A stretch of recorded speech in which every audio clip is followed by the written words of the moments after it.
छुट्टी दिन में ऑफिस कार्यकरी प्रमाणित कर देखाइले लोकों सरकार। मुख्यमंत्री मोहन माझी चतुर्थ शनिवार छुट्टी दिन में खारबेल भवन में ऑफिस कार्य करने सहित उच्च पदाधिकारी मानक सहित गुरुत्वपूर्ण आलोचना करथिले। राज्य सरकार 2 वर्ष पूरण करने को जाउथबा बेले सरकार को प्रतिश्रुति पालन, योजनार क्रियान्वयन, शिल्पायन प्रक्रिया, नियुक्ति सुजोग एवं भविष्यत कार्यपंथा संपर्क में मुख्यमंत्री आलोचना करथिले। आईन श्रृंखला परिस्थिति रे उन्नति आनिबा पई पूर्वरु मुख्यमंत्री उच्चस्तरीय बैठक रे पुलिस प्रशासन को केतक वास्तववादी परामर्श देथिले। मुख्यमंत्री गृह विभाग अतिरिक्त मुख्य शासन सचिव हेमंत शर्मा और पुलिस महानिर्देशक YB खुरानिया सहित सही निर्देशगुड़िकर अनुपालन संपर्क में आलोचना करथिले।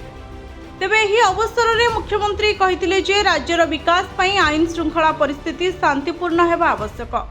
तेणु पुलिस प्रशासन दक्षता और सतर्कतार सहित कार्य करने को मुख्यमंत्री परामर्श देथिले। एही बैठक रे मुख्यमंत्री परामर्शदाता प्रकाश मिश्र उपस्थित थिले। तेबे लोकंक सरकार लोकंक पई जेकोसी मुहूर्त रे काम करे बोली वर्तमान प्रमाणित होइछे।